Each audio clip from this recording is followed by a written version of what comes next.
Pronto, no.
Harmony exists in difference, no less than in likeness.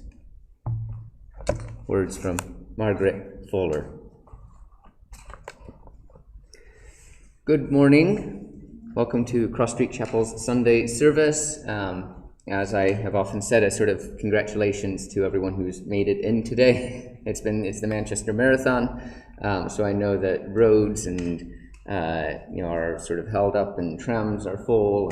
So thank you for being able to be here, and thank you as well for those who are listening online.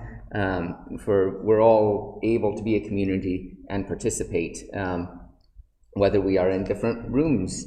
And that brings us back again to Margaret Fuller's words, that harmony exists in difference, no less than in likeness. And I think actually, I would go even further to say that it's the difference that it creates the harmony, if we're able to be so bold and kind as to accept one another, to care for one another, and recognize and celebrate the differences that we see in one another, and likenesses as well.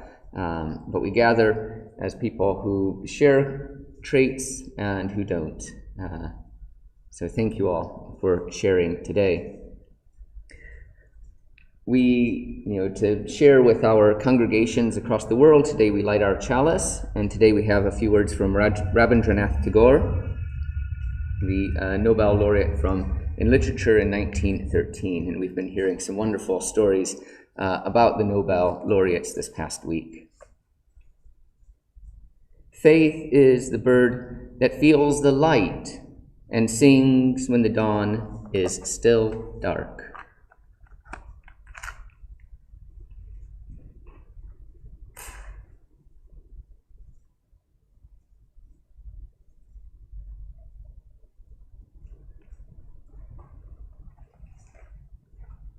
And as we turn to autumn and eventually to winter, the nights encroach later into the day and earlier into the evening, we can recognize faith being that bird which, despite not seeing the light, is still able to sing. Speaking of singing, let us join together in our first hymn. It's in the Green Book, number 26, Spirit Divine, Attend Our Prayer, with words by Andrew Reed. The words will appear on the screen for those listening at home. Hymn number 26.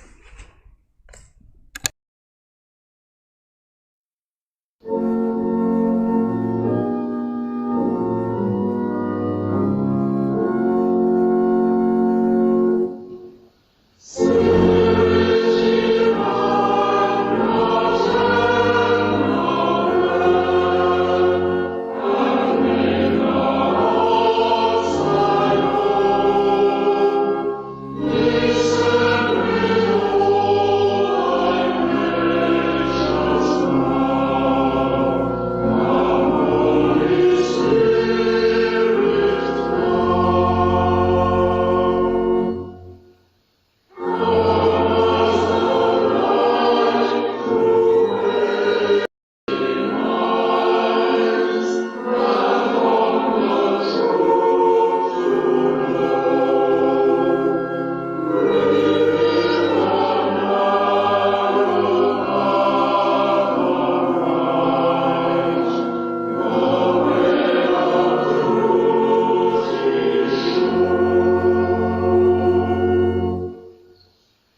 This will be concluded with our covenant, which is in your order of worship and will appear on the screen for those listening online.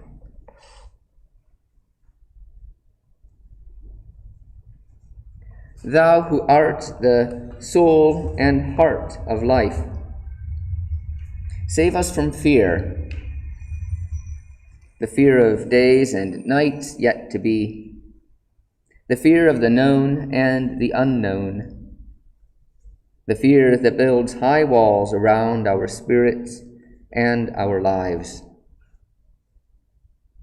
the fear that closes in and envelops us, the fear that nibbles at the edges of every satisfaction. Free us from fear of failure and success, of shame and pain, of death, and fear of life as well. Open our eyes that we may see your glory in humbleness and simplicity, commonness, strewn generously across the path all our days.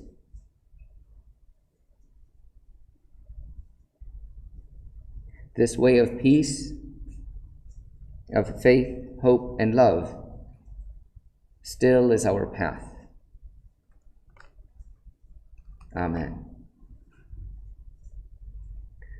We gather here in sacred fellowship to witness the fullness of our lives and all life, to hold and be held, tell stories and listen, to be renewed and renew the world. We speak with care and patience. We act with gentleness and compassion. We forgive each other and ourselves. In faith that we build beloved community, we renew our covenant today. Amen.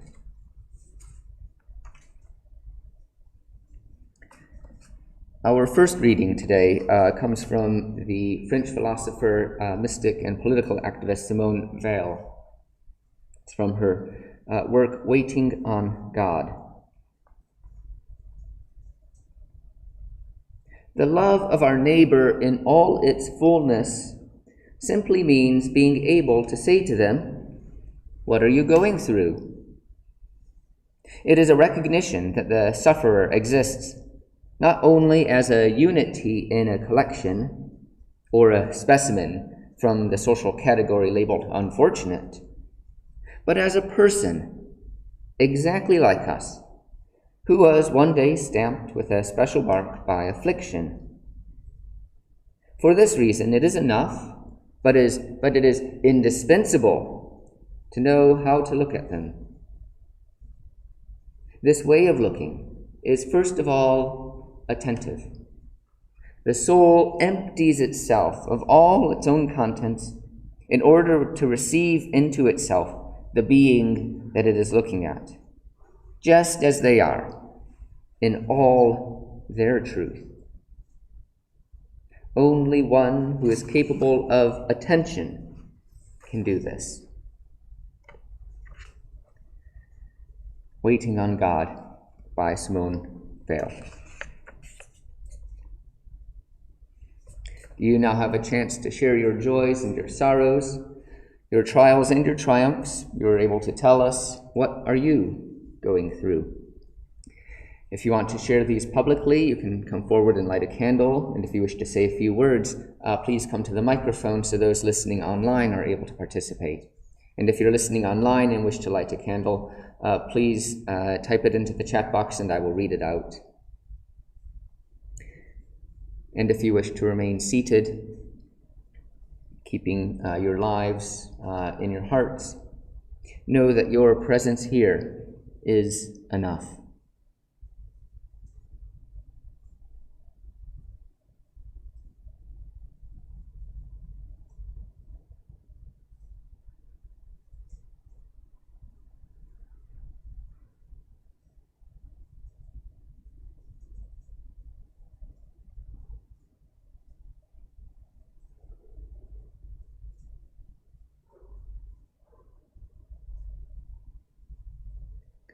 some weeks seem scarier than others. I've known 2 people this week who've tested positive, one who had been double vaccinated, the other who is still a child. And so they're sort of on my mind at the moment. So I light a candle for them, as well as for everyone who still feels cautious, about the current pandemic.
So this is a candle of thanks and recognition for Paul Evans, and a candle of hope for me. Hi, I'm your new secretary.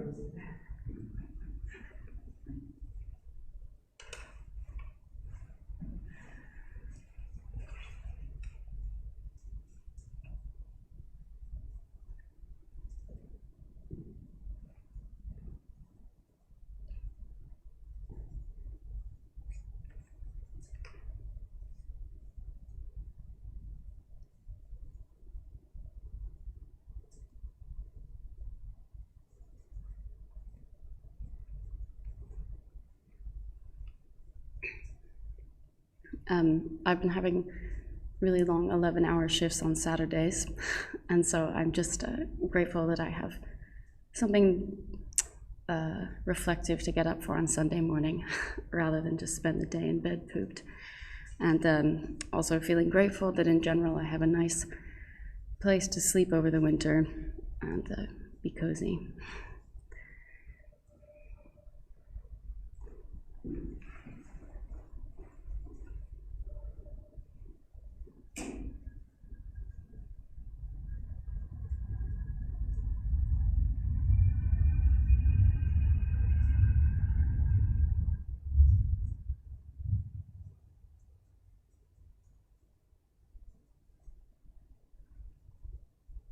For all those joys and sorrows here spoken, and those that remain silently in our hearts.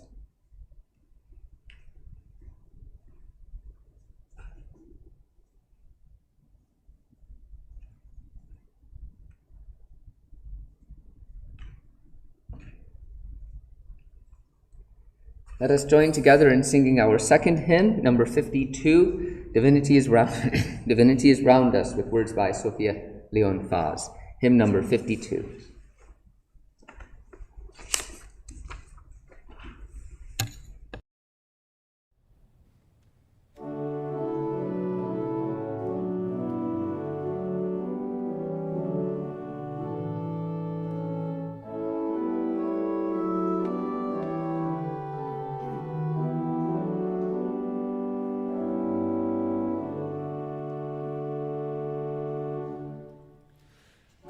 Divinity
Thank you.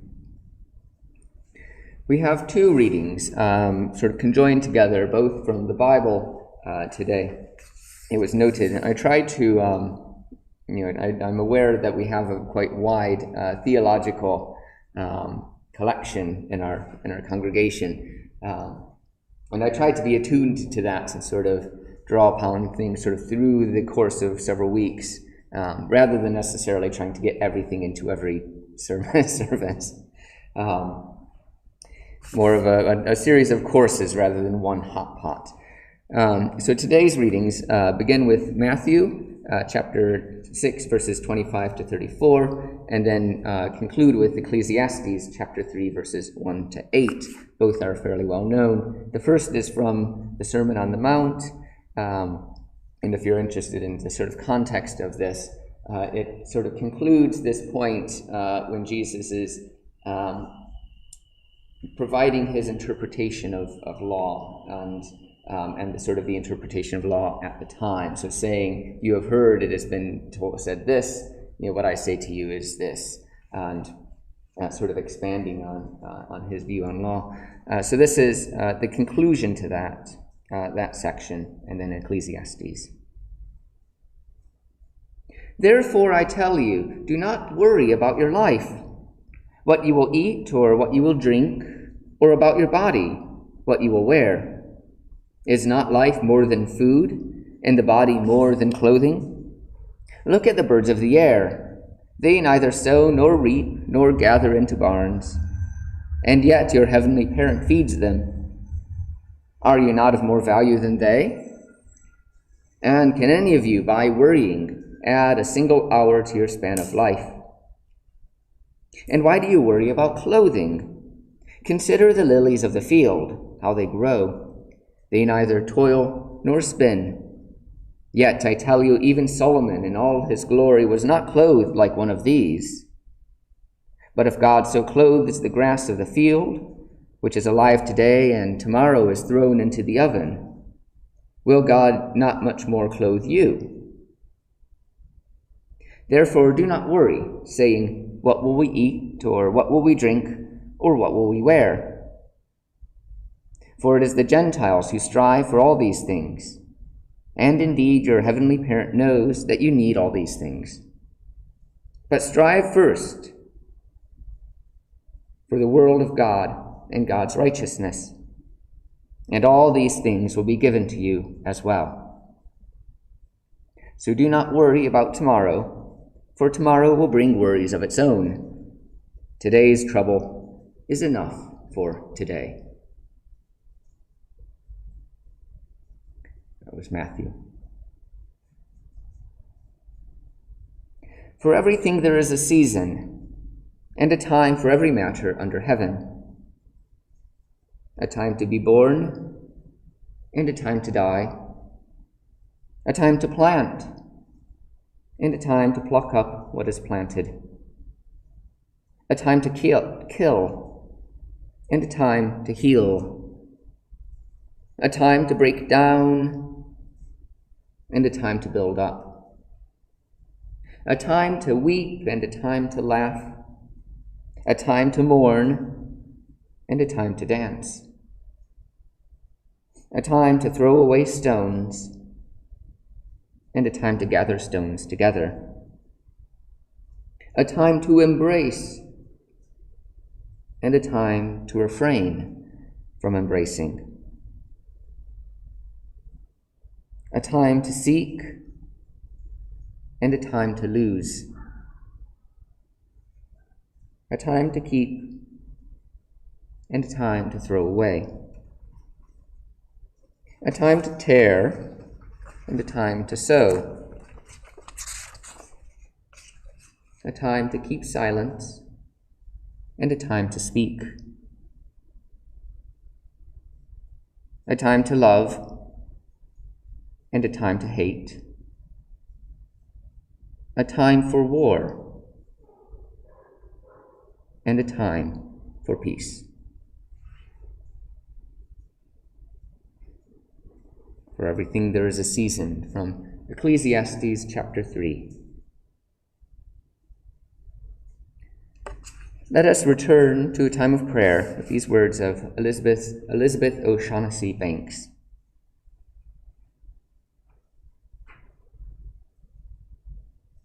Whenever life looks easy, know that it is more complex than it seems. And the simplest, most profound pieces of art have exquisite planning. The melody line rises to the surface because it has been played out in the composer's mind, and the notes arranged and rearranged until all the intricate connections are designed for clarity. We see the web, the end result, strong on the front porch in the morning sun. We did not see the tireless spinning and weaving through the night, the near miss of the bat's flight or the casual brush with the cat's evening prowl along the rail. And what we think we see is much less than what lives in the depths. There is always more than what meets the eye. And so we ask for patience when we would wish for everything to be clear. We ask for insight when we can see no further than our own needs. We give forgiveness when others look into our lives and see no deeper than the surface of themselves reflected there. And we are humbled when we find we do little better and seek ourselves and others as well. In the quiet, we reach inward to that still place.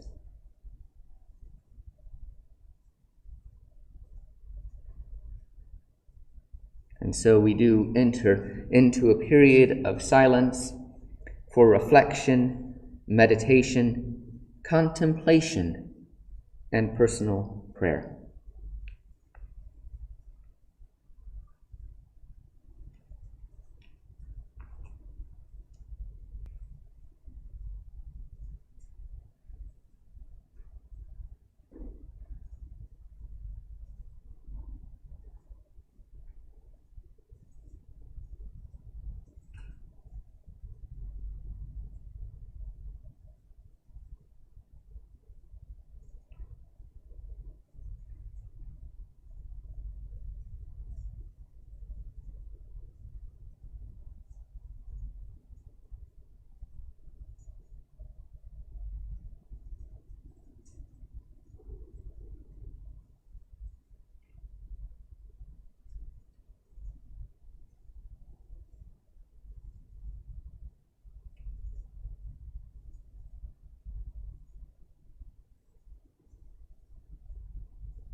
Let us join in singing our next hymn in the Green Book, number 146, True Simplicity. Hymn number 146.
What does it mean to have faith in God?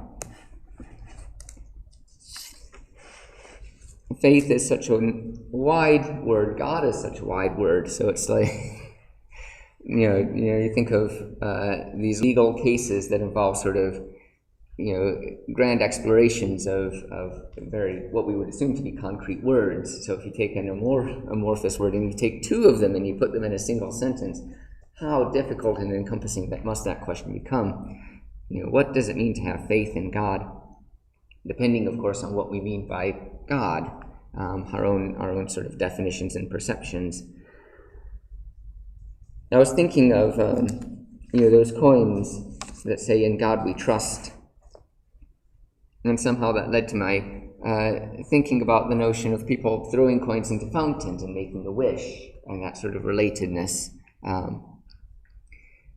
This might, be something we think of in sort of more recent times, but we know that, as they've been recovered, sort of Roman coins were thrown into great wells, and people sort of used to write out on tablets their prayers and their wishes. Some of them quite sort of spiteful and petty, it should be added. I'm not sure what people are wishing for when they throw a few coins into a fountain nowadays, but if you read some of the prayers that people sent to their gods millennia ago, not too much of human nature has necessarily changed since then.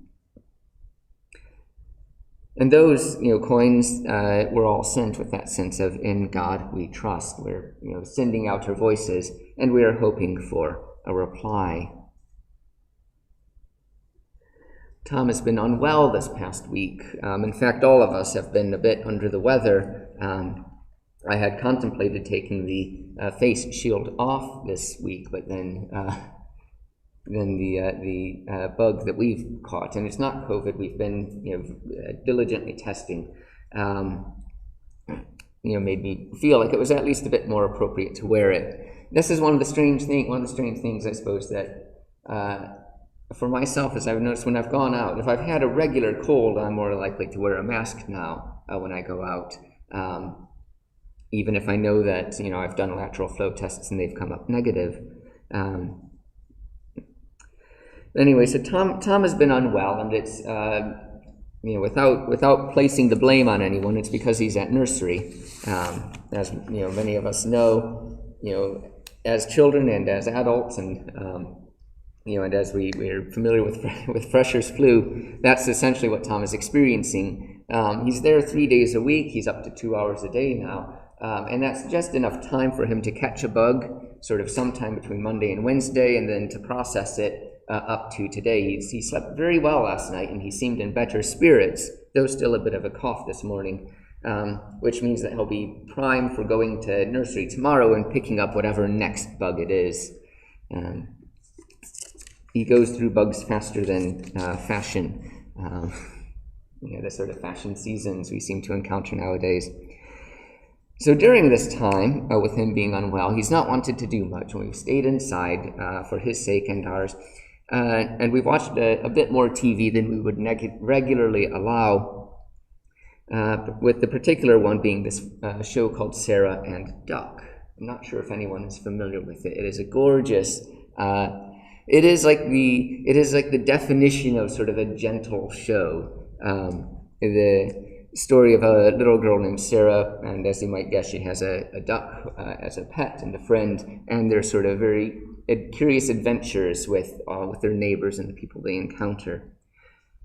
So in one episode, she is very excited to be seeing a meteor shower, and the meteor shower is said to originate from the sleeping donkey. In order to understand sort of the trouble in this episode, you need to understand that one of the characters is a sleeping donkey. So she gets quite confused about where this meteor shower is, because she goes to the donkey and there's no asteroids or meteors at that point. And it takes the planets and the moon to be able to show her, to look up into the night sky to see the meteors falling from a constellation.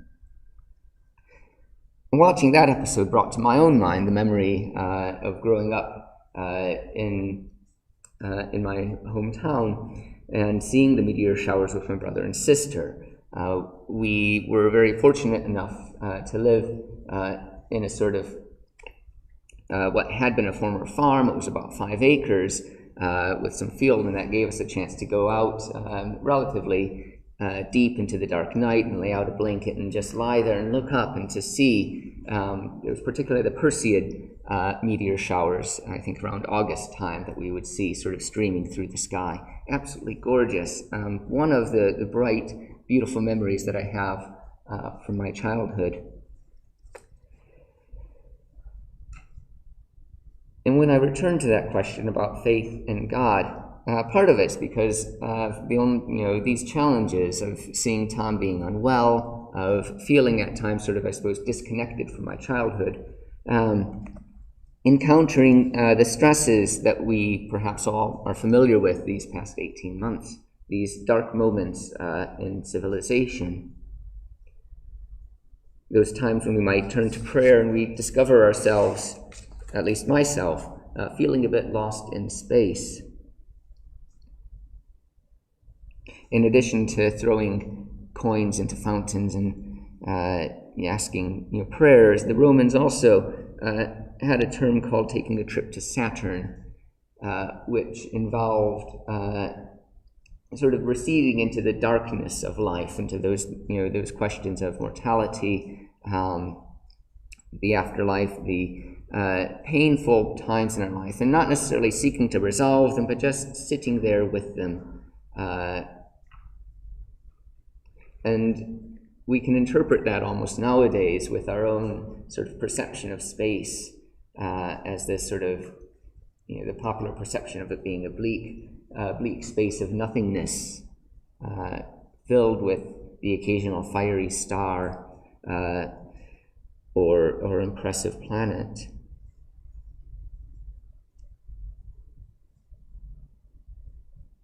Meteor showers.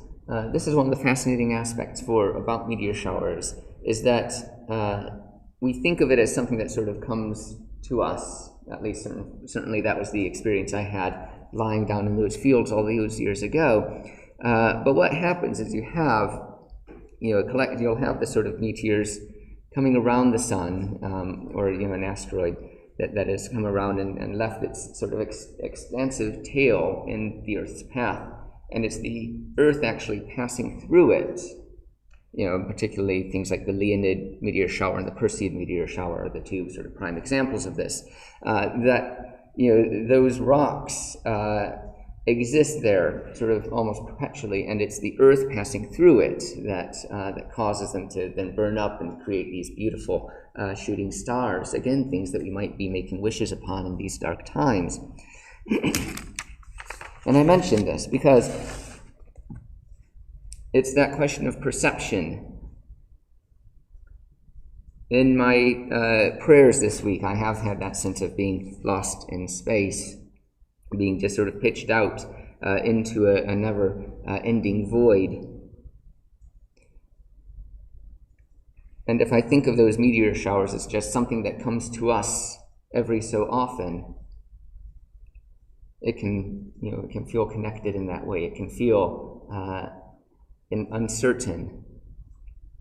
But if I change that perspective, and I'm aware that we will continually sort of approach these meteor showers every year, if I'm aware that the seasons turn,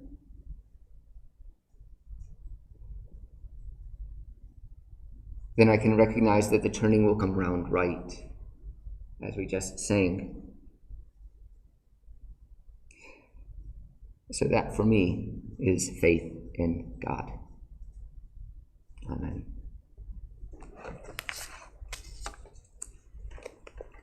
A few notices before we sing our final hymn.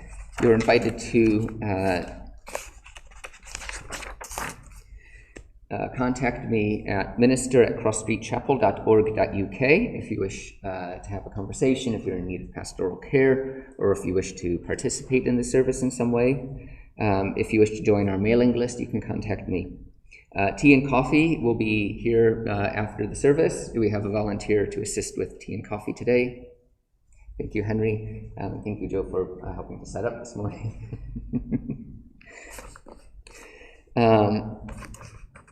And then we're grateful for any donations. You can contribute to the chapel online at tinyurl.com/crossstreetdonate. And you can email me for details if you wish to set up a standing order.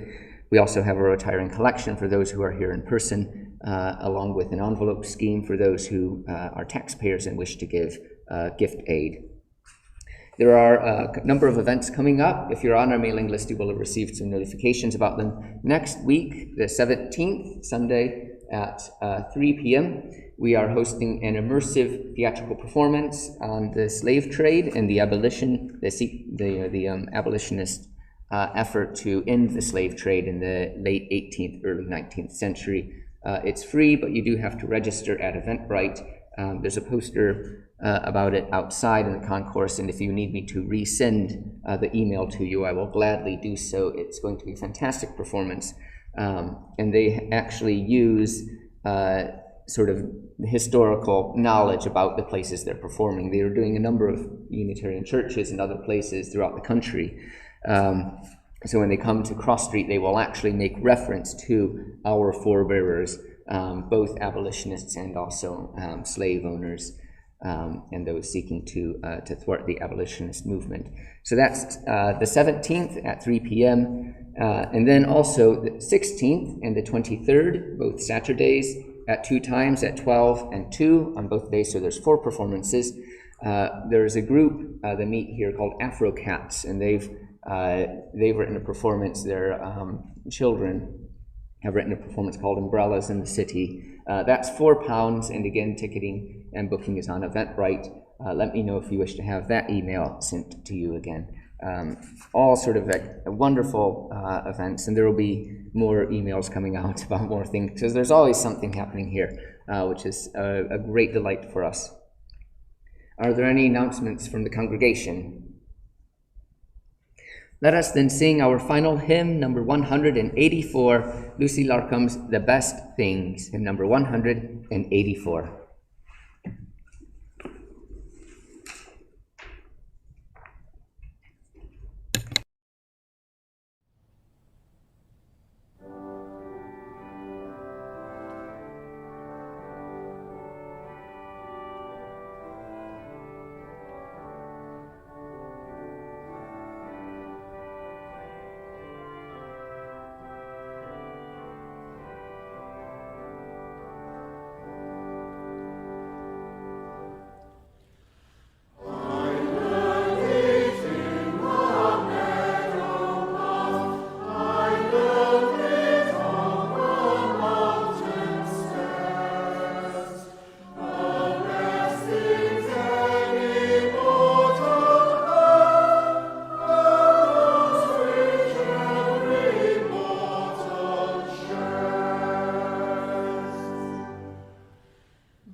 We thank Anthony for the music, and we thank Joe, I was going to say for everything else, for the IT, for greeting, for helping to set up, and we thank Henry for the tea and coffee we're about to enjoy. And Joe was right, there will be a formal letter sent out on our mailing list. Paul Evans has stepped down as secretary, and we're very grateful for Joe for stepping above the parapet, as he is wont to say, and taking on that responsibility. Thank you very much, Joe. And thank you to all of you for creating... Any comments, concerns, criticisms, and good things? Write it down. And thank you to all of you for creating and sharing worship today. We close with the words of Carl Jung. As far as we can discern, the sole purpose of human existence is to kindle a light in the darkness of mere being. Amen. Go in peace.